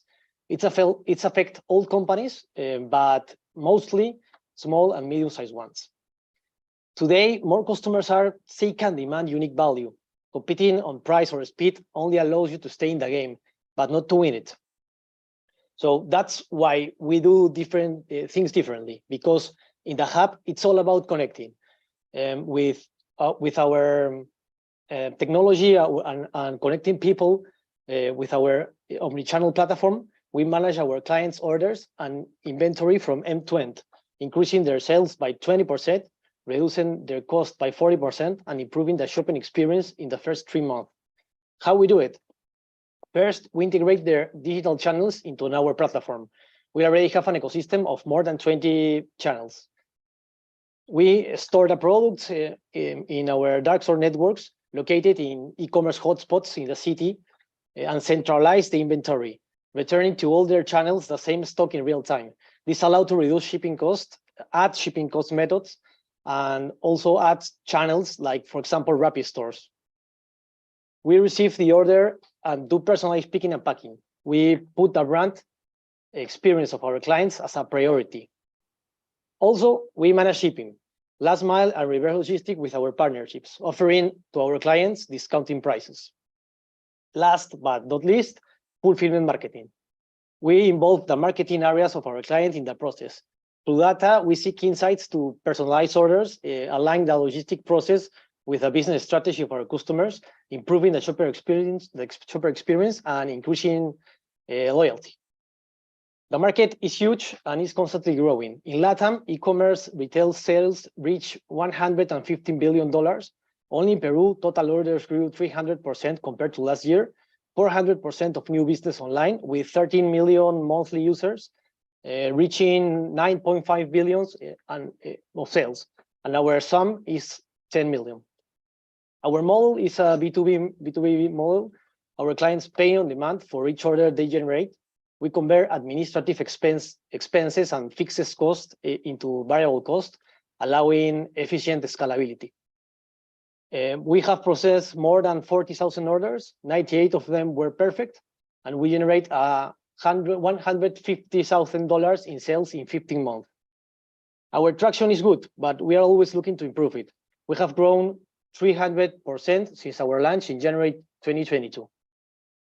During this time, we have been recognized for our potential by important organizations in the ecosystem, winning different grants in all our participations and being invested by Brazil Venture Capital. We believe in the potential of our team. Oscar Won, COO, occupying operational and finance management positions for more than 10 years, and me, Juan José Aguilar, CEO, promoting change anytime I can, occupying management positions in innovation and technology for more than 10 years. We are helping small and medium-sized companies to grow through technology and facilities, and returning them the focus or the things what they should be doing is selling. We set up a solution, a commercial solution on a logistic process, generating value where no one else is doing it. The hub is a game changer. Thank you for your time. Thank you so much, Juan. And now I call Luis Narro, sorry. Hello. Hi. Hi, Luis. Hey, Juan Jose. Well, thank you for the presentation. It's really interesting. I had the chance to go over your webpage as well. So it's cool what you're building. So my first question was, like, which was your rationale or your team's rationale to do the whole thing and not just focus on one of the parts? Because that's like, I see it like smart, but also complex. So I wanted to understand, why did you decide to go with this model? Yeah, well, we are focused on the warehouse part, on the fulfillment part.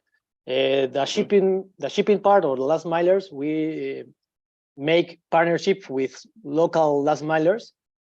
So that's not the part we are focusing at. So that's only a benefit for our clients. we translate the benefits of our alliance with last milers to get some good prices and good lead times, and pass them to our clients. We do not have a fleet to ship. Okay. So you're just like responsible for the warehouse part, and then the other parts are like with providers, with separate providers.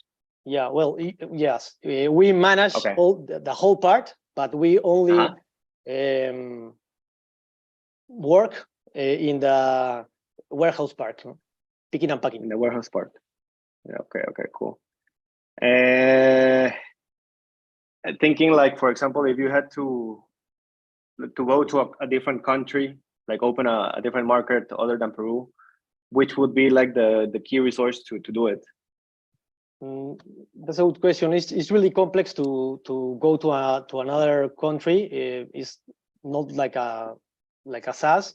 Our biggest problem for scaling to other countries is infrastructure or facilities, because dark stores are a little more expensive than like a traditional warehouse.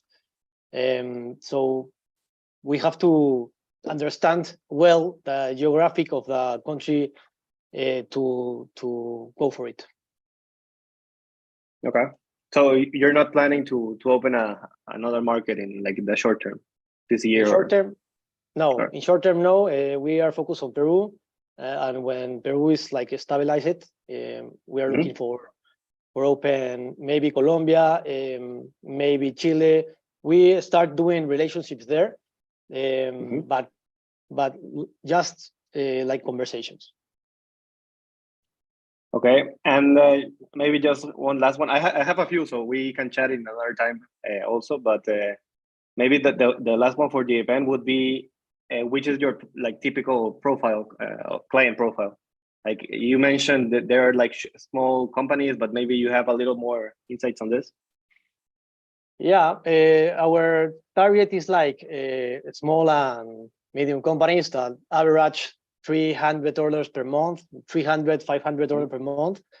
The solution works well also to biggest companies, but the sales represents for a big company a little percentage of the revenue. So it's important to small and medium companies to get help because it's the only window they have. So we are focused on them. Okay, thank you. Okay, That's thank you so much. Thank you, Luis. Now we have only 2 startups, and I will invite the next is Maria from Disruptors.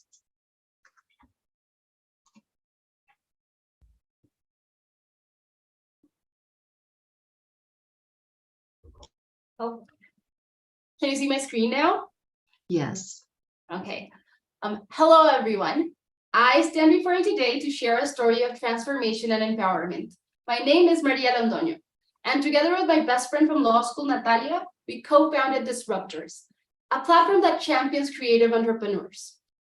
To explain how we work, let me introduce you to Nelo, a Venezuelan immigrant and Emmy-nominated filmmaker and one of our current users. Nelo is driven by his desire to tell stories of Latin American people. His vision goes beyond superficial portrayals because he yearns to delve into the very fabric of our idiosyncrasy, fearlessly exploring the pain and violence that often accompanies our reality, all while infusing it with a little dark humor. However, Nelo faces a daunting challenge. The film industry gatekeepers covet his IP and seek to manipulate his creative vision. Furthermore, creators like Nelo usually get to keep only 5% of the revenues their project generates, if they get any funding at all. At Disruptors, we have developed an incubator program specially tailored to filmmakers, game developers, and other visionary minds. We recognize the broken funding models that hinder the realization of unique ideas. That's why we offer comprehensive financial literacy training, powerful legal and business toolkits tailor-made for the creative mind. Simply put, we equip creators like Nelo with the knowledge and resources to raise funds, apply them strategically, and build their ambitious project in stages. Our tokenized project finance tools represent a path to funding that won't compromise Nelo's integrity.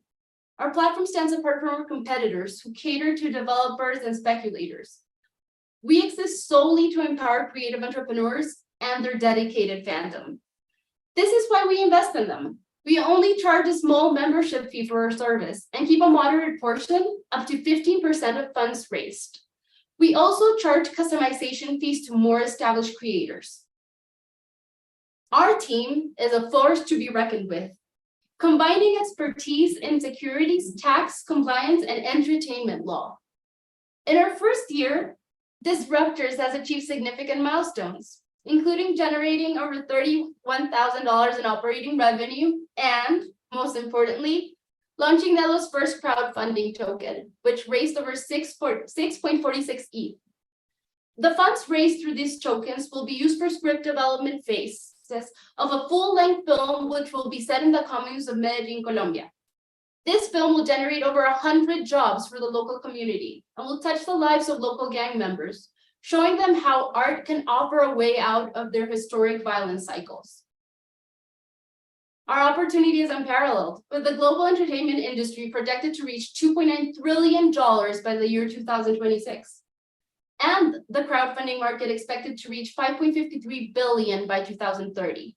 We're uniquely positioned to participate in a significant portion of this market, with a growing pipeline of over 500 creatives who are ready to test our modules. Imagine a world where visionary storytellers like Nelo can share their truth, unhindered by gatekeepers who would rather stick to remakes, prequels, and sequels rather than risk funding original creation. Picture the profound impact their unfiltered narratives can have on our collective understanding and on our young consumers who demand original content each day more and more.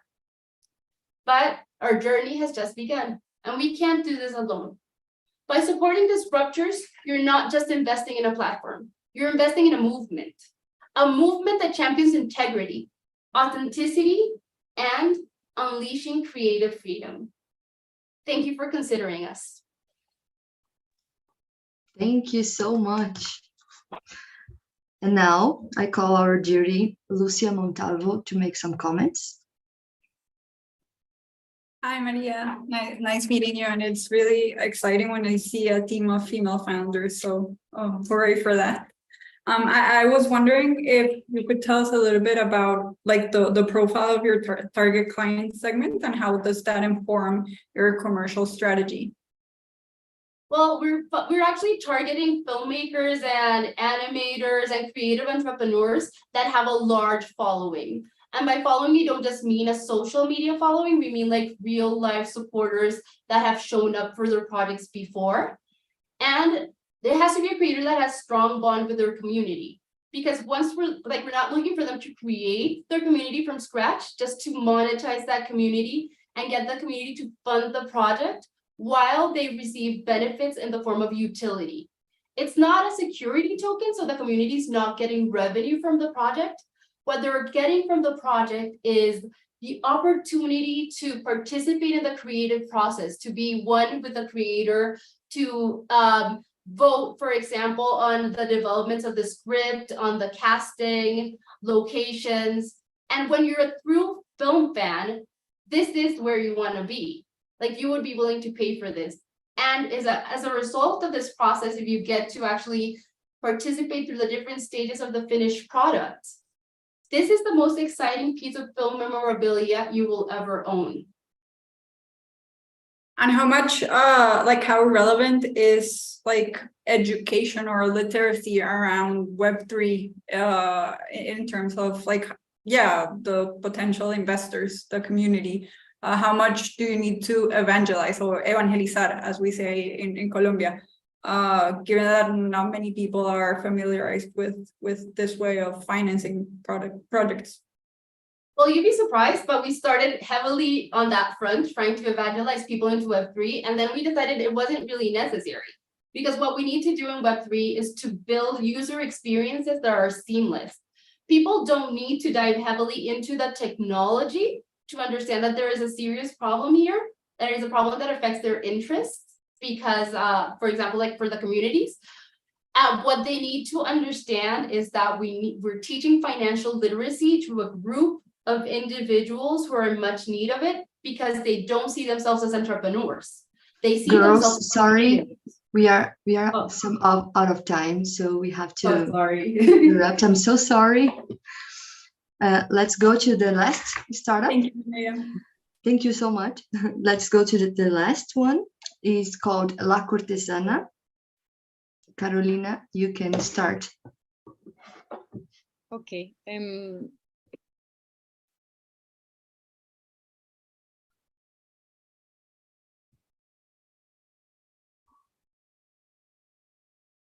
Can you see my screen and can you hear me? Yes. Perfect. Okay, let's share how is that we are connecting the textile and fashion industry in one place. First of all, I am Carolina Gaitán Montoya, the CEO of La Cortesana. I am a fashion designer and I have more than 10 years of experience in the textile and fashion industry, developing different projects. In this journey of experience, I have recognized 5 things that we all must know about this industry. It is the second largest industry in the world. The industry is not only about fashion and garments. It is a $3 trillion industry. And the majority of brands and companies outsource production services with the small manufacturers. This is the most important. Most of the textile products that we use daily are made in small manufacturers in family homes. In Latin America, we call them talleres, satélites, maquilas. Maybe that's why more than 80% of the textile workers in the industry are women. We face as an industry a lot of problems and challenges. The problems that these small manufacturers located in family homes face are that they don't know. They have different difficulties to be known about from customers or brands. So they don't have more economic opportunities, they don't have resources, and they have difficult opportunities to get better education. The problems for brands, companies, and entrepreneurs is that they have huge difficulties to find these manufacturers.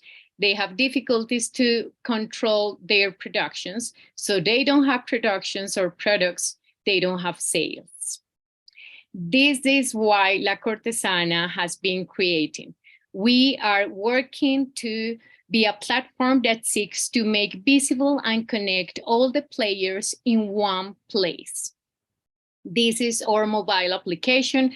We work in this space, inviting our whole community to show what they do and connect faster and better with brands and companies. Some of the solutions that we have bring to the industry for manufacturers, they connect directly with brands and companies. They have access to education, so they have better work opportunities. And some of the solutions for brands and companies, they connect directly with manufacturers.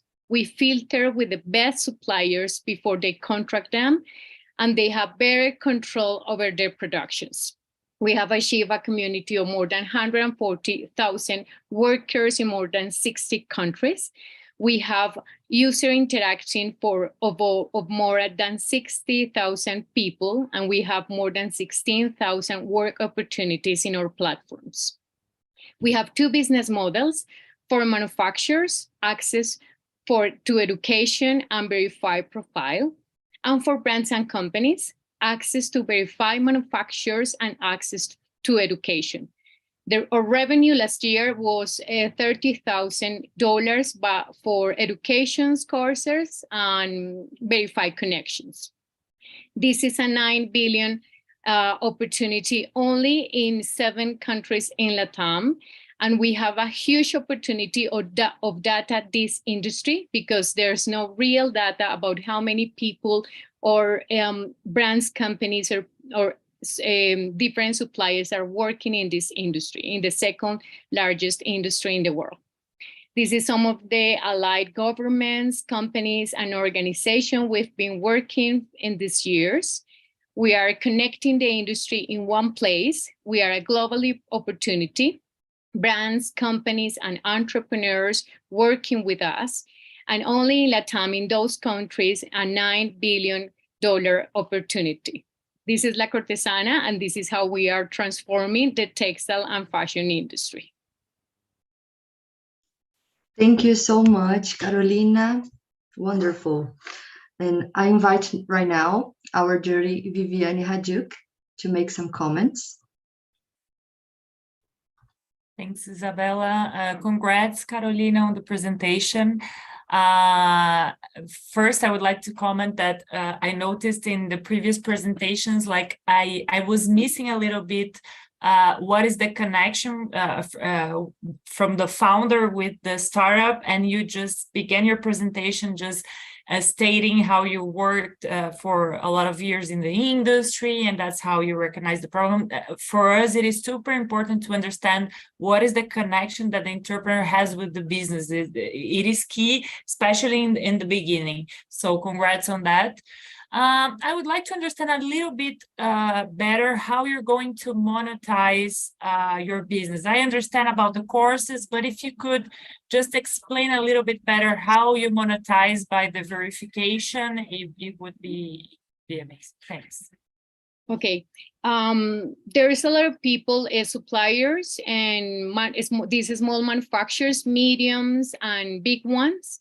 When they get to our platform or the community, we filter them. It's like we make an interview trying to know better about their experience, their specialization.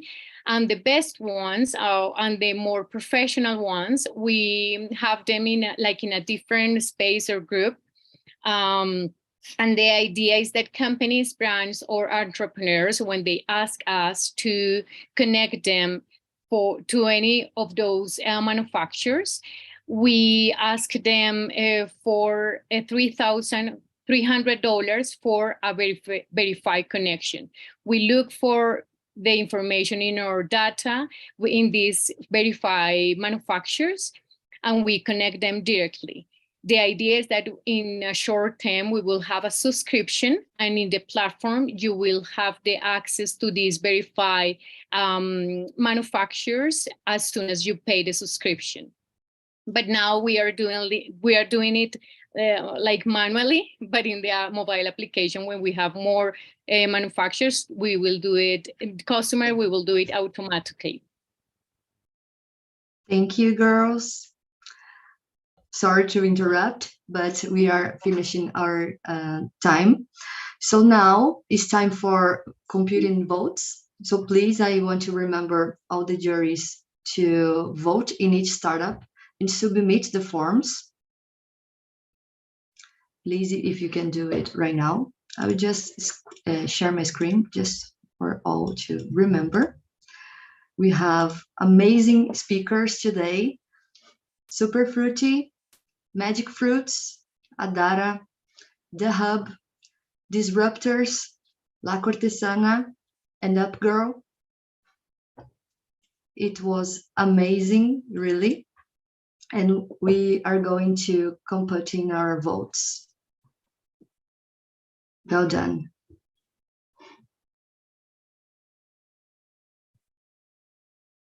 In a few minutes, I will announce the winner. So please stay here.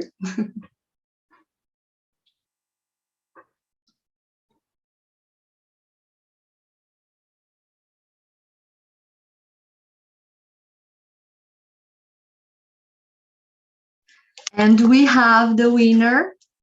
Congratulations, Super Fruity. You won this competition. I want to thank you all very much for being here, to all the speakers and to all the juries as well. And now I will pass to Alejandro make some finishing comments. All right. Thanks, everybody, for participating and also for staying until the end of our event. Special thanks for all the juries and all for your time, and the entrepreneurs who made like incredible pitches today from the Startup Booth Lab and also from our portfolio. I don't want to take more of your time. We're just like, we want to finish on time. So I just wanted to give you a reminder that please visit our news website and also follow us on LinkedIn so you are up to date with our activities and our events, that we're gonna keep on doing more events on the second semester of this year and next year, of course. And finally, I would like you to invite all of you who are in Colombia, in Bogota, or that will be in Colombia this coming 8th of June at 5 p.m. We're gonna host our Colombia-Japan Startup Forum. We're going to have a participation of some renowned entrepreneurs like Andrés Bilbao from Rappi and Felipe Bittencourt from Listed, both from Colombia, and on international investors and entrepreneurs like Hiroki Nagawa from Monster Lab and Haruo Amano from Henge, both from Japan. We're going to have some presentations. We're going to discuss about the industry and also the trends in the ecosystem in Latin America. And after that, some pitches, and after that, some networking cocktail for everybody to enjoy. So please, here I'm gonna share the link on the chat so you can all see the information, the agenda, and you can register for our event. So you are welcome if you can go to, or if you are in Bogota this 8th of June. This event is gonna be sponsored by AWS and Skylab Consulting from Japan. All right, so hope to see you in a couple of weeks. Thank you and goodbye. Thank you. Thank you. Thank you, guys. Bye-bye. Bye. Thank you. Bye-bye.